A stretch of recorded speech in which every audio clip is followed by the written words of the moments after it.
Hi there, and welcome to another PSD2's spoon-fed Photoshop tutorial. I'm Gavin Steele, and I'm going to be taking you through Fabio's quick grungy poster over at the psdtoots.com website. You can find all of the steps over there. Don't forget to check out the Plus membership, where you can check out all the files and our videos over at our Vimeo channel, vimeo.com/psdtoots. You can also check out some more of Fabio's designs at the PSD2's website, and also don't forget to check out his brilliant website. Let's get started then by loading up Photoshop. Create a canvas. Mine's 500 pixels by 700, and I filled it with a brown color 3E3201. And what I'm going to do with that is I'm going to head over to Filter, Texture, Texturize, and then I'm just going to apply a sandstone filter, scaling at 61 and the relief set to 2. And then just click on OK. I'm now going to choose my text, and I'm going to make sure I've got white selected down here, and I'm just going to type in PSD. Keep it nice and short, it kind of adds to the effect, and place it somewhere in the middle or down to the left of your page. I'm going to create a new layer now. I'm going to create my first white line, which is going to eventually go from left to right on an angle across the page. Select the rectangle tool from the menu over here on the left hand side, and we're just going to draw out a nice rectangle shape like so. I'm going to free transform it, and I'm going to increase the size to, let's say, 1000. I'm going to hit enter, and that's my first line for my letter P. The next thing I need to do is I'm going to hold down Alt, click on my line, and I'm going to drag it to the right, and that's going to create a new layer with a copy of that white line. So I'll hold down Alt, left click, and just drag to the right. Release Alt, and you can just position that like so. And then hold down Alt again, click and drag to the right, and I'm just creating new layers, new instances of that rectangle shape. And then we can just nudge that across like so. And finally the D, exactly the same, hold down Alt, click, drag to the right, and then we're just going to position that a little nudge, and there's our white line. So let's group everything together and keep it nice and neat. Call that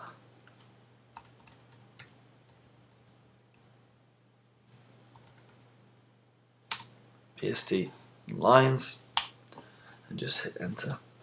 With that whole group selected, I'm going to free transform it. You can go to Edit, Free Transform, or Command T on the Mac, and I'm just going to rotate that to the side, create a nice little angle, bring it down my page a little bit, and then I'm just going to hit enter. Once you've got that in position, the next thing we're going to do is we're going to start to apply some color to these sections in between the letters. So let's click below our PSD lines group, add a new layer, head over to the pen tool, and we're just going to outline this P area. Control click in the middle or right click on the PC and make it a selection. No feathering, and then we're going to choose to fill it with a yellow color to start with. Again, you can play around with these colors. Mine's going to be FEC 400. Just going to fill that straight in there and deselect. Again, with the pen tool, we're going to add a new layer, come straight down this P, and we're going to come up the S like so. Make sure you stay within the white lines. Control click in the middle, make a selection, and this time we're going to fill it with a red color. Just going to type in my value down here, which is C20001. Click on OK, just fill that in. And again, on our last layer, I'm just going to come straight down that S one more time.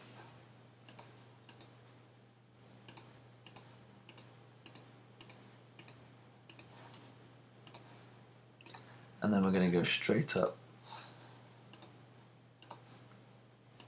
on D, control click in the middle again, make a selection, click on OK, and then fill it with your third colour. So mine's going to be a pale blue, 5BC, 4E1. Click on OK and just fill that straight in. I'm going to convert these to smart filters or smart objects. You can just head over to filter, convert smart filter, and it's going to say convert into a smart object. Just click on OK. Same with the other two.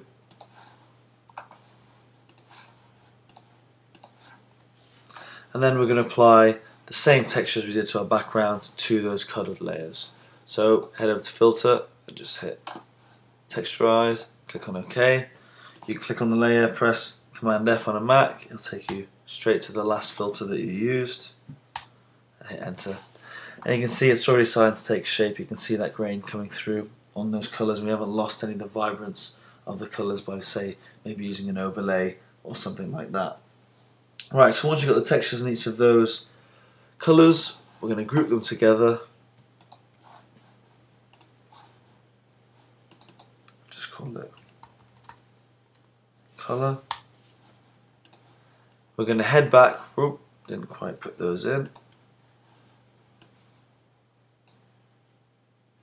Okay, head back over to our PSD lines, and we're going to apply a drop shadow to each of those lines.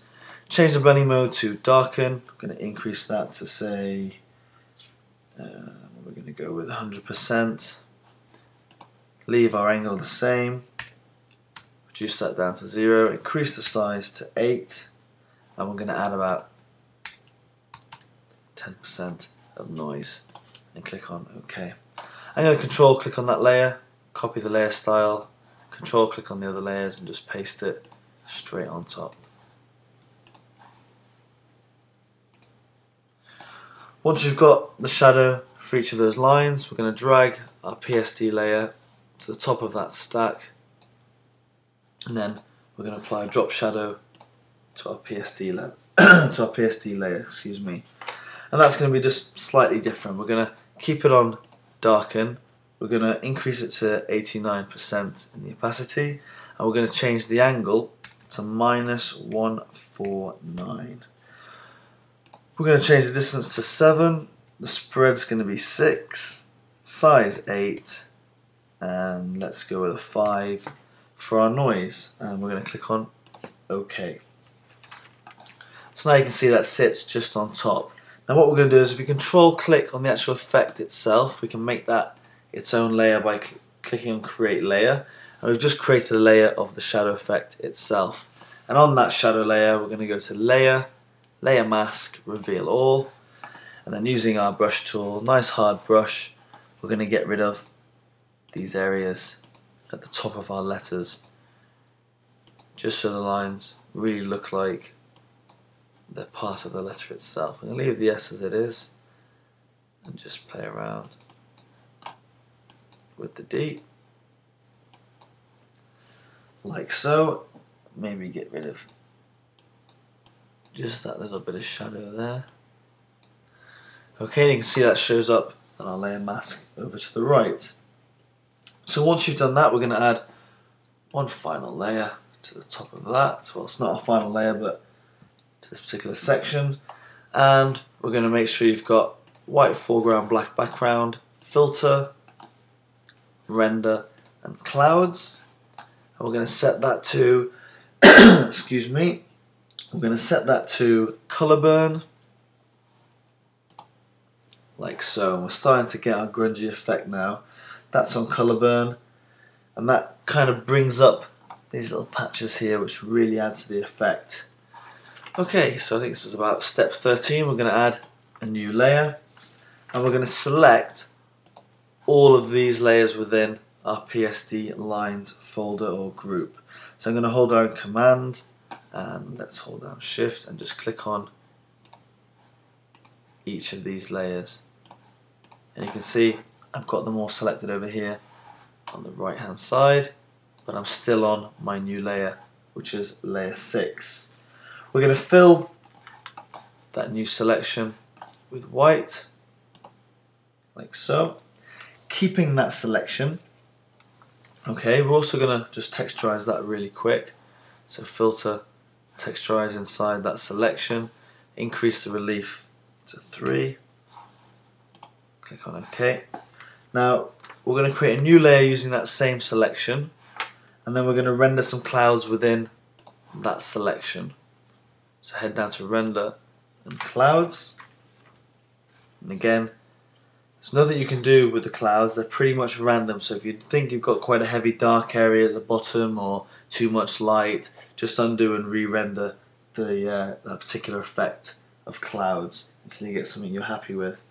Once you've got them there, we're going to apply some adjustments to that. So we're going to play around with our levels for that. So go to Image, Adjustments and Levels.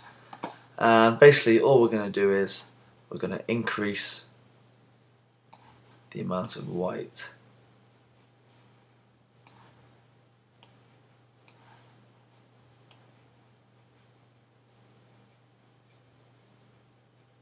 So you get something like that. Click on OK, and then we're going to go to Image, Adjustments, Hue and Saturation, Colorize. Okay, you just want to make sure that it's only doing it for that particular area. And then we're going to set that to 55 or 53, let's try. Saturation of 39, and then 27 for the lightness, and click on OK. Now we're going to select all of our layers, so hold down Shift all the way down to color. We're going to group all of them into one big group. You might want to call this tutorial or whatever. And then we're going to go to layer, and we're going to apply a layer mask to that and reveal all. This time we're going to use the brush tool, or you can use the eraser tool. Make sure you're on black, and we're going to start to select our grungy tools now. So I've got a load of brushes I've downloaded. There's some links on the site. There's loads of links at psttuts.com for different grunge effects, and we're just going to choose a few of them. Just going to start to take out some of the darker areas. Again, just different little snippets like so. Just play around with your brushes.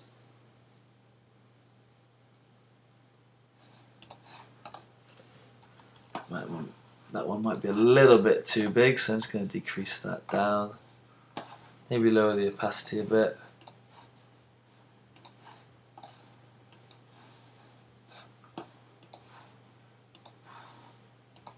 Again, wherever you see fit, just keep changing your brushes.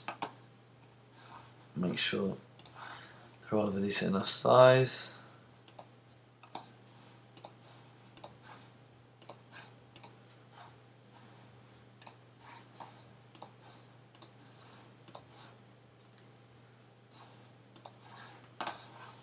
Again, just choose a couple more.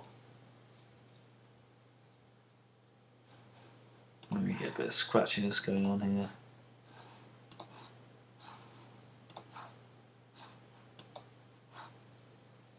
Okay, when you're happy with that, we're going to create another layer at the top.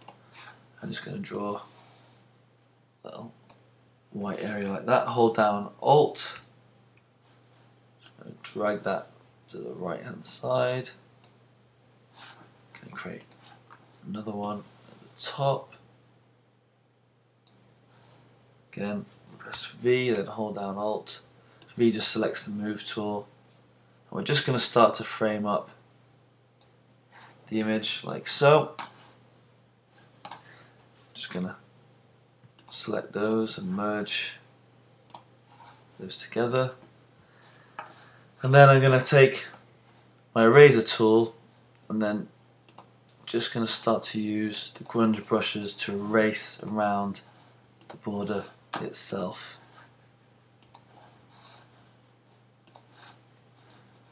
Again, play around, download lots of different texture packs, different brush tools, so you start to get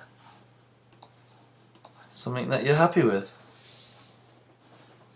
That's pretty much the tutorial. You're just playing around with brushes in the end until you get an effect that you're happy with. You can see we've got the colour still shining through there, the texture's shining through, it's a nice grungy effect. You can add some text going off to the right, maybe your own little logo in the top right hand corner, but I'm pretty happy with that. So check out all the steps over at psttuts.com. All our videos on the Vimeo channel, vimeo.com/psttuts.com.